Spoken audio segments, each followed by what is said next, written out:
பாடம் ஆரம்பிக்கிறதுக்கு முன்னாடி நம்ம துவா ஓதிக்கலாம்.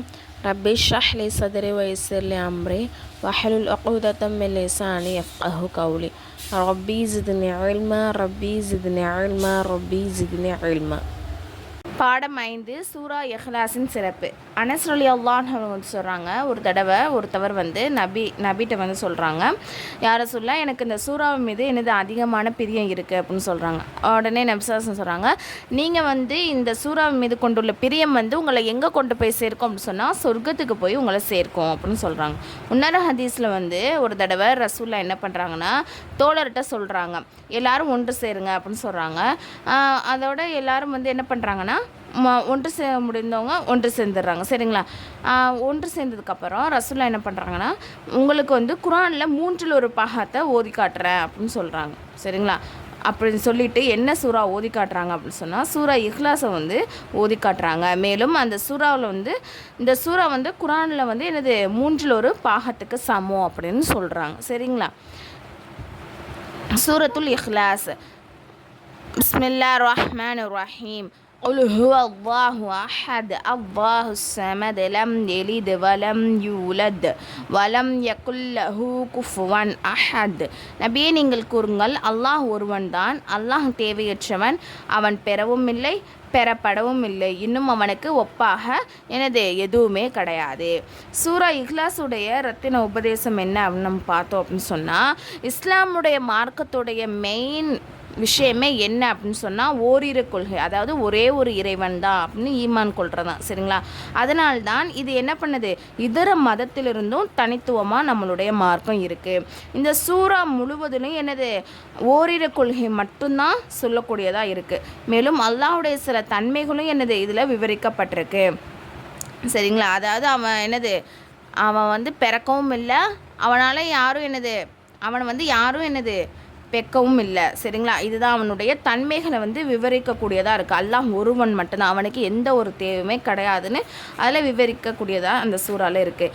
அவற்றை என்ன பண்ணணும், நம்ம மனதால் ஏற்காத வரை எவருமே முஸ்லீமாக முடியாது. இந்த விஷயத்தை நம்ம மனதால் ஏற்காத வரையும் நம்ம உண்மையான முஸ்லீமாக ஆக முடியாது. அத்துடன் சகலவிதமான இணை கற்பித்தலையும் இந்த சூறாலேருந்து நமக்கு விளக்கப்பட்டிருக்கு. அதாவது அவனுக்கு நிகராக யார் ஒருத்தவங்களையும் இணையாக்கக்கூடாது, அவங்களுக்கு பகரமாக இன்னொருத்தவங்கள நம்ம வைக்கக்கூடாது. இந்த மாதிரி விஷயங்கள்லாம் இணை வைக்கக்கூடிய விஷயத்திலிருந்தும் இந்த சூறா வந்து நம்மளை வந்து விளக்கப்பட்டிருக்கு. அல்லாஹ் ஒருவனாக இருக்கிறான். இதோடைய விளக்கத்தை நம்ம பார்க்க போகிறோம். சரிங்களா? அல்லாஹாலா தன்னுடைய உள்ளமை மற்றும் தன்மை ஆகிய இரண்டிலும் தனித்து விளங்கக்கூடியவனாக இருக்கான். அவனது உள்ளமையிலையும் தன்மையிலையும் யாரையும் என்ன பண்ணக்கூடாது, இணையாக இல்லை. அல்லாஹுக்கு அதிகமான தன்மைகள் இருக்குது. சரிங்களா? அல்லாஹாலா தனது உள்ளமை மற்றும் தன்மை ஆகிய இரண்டிலும் தனித்து விளக்குகிறான். அல்லாஹுக்கு அதிகமான தன்மைகள் வந்து இருக்குதுன்னு நம்ம சொல்லியிருக்கோம். சரிங்களா? அவற்றை அவன் தனது குரானில் வந்து விவரிக்கிறான். இந்த ஆயத்தின் மூலம் எவர்கள் அல்லாஹ் அல்லாதவர்களையும் இறைவனாக ஏற்று வாழ்கிறார்களோ அல்லது அல்லாஹ்வை ஒருவன் என ஏற்றுக்கொண்டு அவனது தன்மைகளின் அடுத்தவர்களை கூட்டாக்கி கொள்கிறார்களோ அந்த அனைத்து மக்களின் கொள்கையும் நிராகரிக்கப்படுகிறது. அதாவது என்ன விஷயம் அப்படின்னு சொன்னால், அல்லாஹ்வுக்கு வந்து நிறைய தன்மைகள் இருக்குது. சரிங்களா? அதை வந்து அல்லாஹ்வே குரானில் நிறைய இடத்துல சொல்லியிருக்கான். அப்போது அல்லாஹ்வே இல்லை, அதாவது அல்லாஹ் இல்லாமல் வேறோட கடவுளை வணங்கக்கூடியவங்களும் அதே மாதிரி அல்லாஹ் தான் வணங்குறாங்க. ஆனால் அவனோட இன்னொருத்தவங்களை கூட்டாக்கிறாங்க. அதாவது அல்லாஹ் செய்யக்கூடிய விஷயமும் இவங்களும் பண்ணுவாங்க அப்படின்னு நம்ம ஈக்குவல் ஆக்குறோம் அப்படின்னா அந்த 2 பேருடைய கொள்கைகளும் நிராகரிக்கப்படுது அப்படின்னு சொல்கிறாங்க. சரிங்களா? அல்லாஹு சமது, அல்லாஹ் தேவையற்றவனாக இருக்கிறான். அவன் எப்படிப்பட்டவன் என்றால் அவனுக்கு வந்து யாருடைய தேவையுமே கிடையாது. இப்போ நம்ம வந்து மனுஷனாக இருக்கோம் அப்படின்னு சொன்னால் நமக்கு யாராவது ஒருத்தவங்களுடைய தேவை கண்டிப்பாக தேவைப்படும், அப்படி தானே? ஆனால் அல்லாஹுக்கு அப்படிப்பட்ட நிலைமே கிடையாது. அவனுக்கு யாருமே தேவை கிடையாது. மேலும் அவனுக்கு எந்த பொருட்களும் அவசியம் கிடையாது, எந்த பொருளும் அவனுக்கு தேவைன்னு அவசியம் கிடையவே கிடையாது. சரிங்களா? மாறாக இவ்வுலகத்தின் அனைத்து மனிதனுக்கு தேவையும் அவசியமும் இருக்குது. எனவே நாம் நமது அனைத்து தேவைகளையும் நாட்டத்தையும் யார்கிட்ட தான் கேட்கணும், அல்லாஹ் ஒருவன்கிட்ட மட்டும்தான் கேட்கணும். லம் எலித் வலம் யூலத், அவனுக்கு பிள்ளைகளும் இல்லை, அவன் யாருக்கும் பிறக்கவும் இல்லை. அல்லாஹுக்கு வந்து படைப்பினங்களுக்கு, அதாவது இப்போ நமக்கு எப்படி நம்மன்னு இல்லை, உயிரினங்கள் நம்ம எல்லாருக்குமே நம்ம வந்து என்னது நமக்குன்னு ஒரு தாய் தந்தை இருப்பாங்க, அப்படி தானே. ஆனால் அல்லாஹுக்கு அப்படி கிடையவே கிடையாது.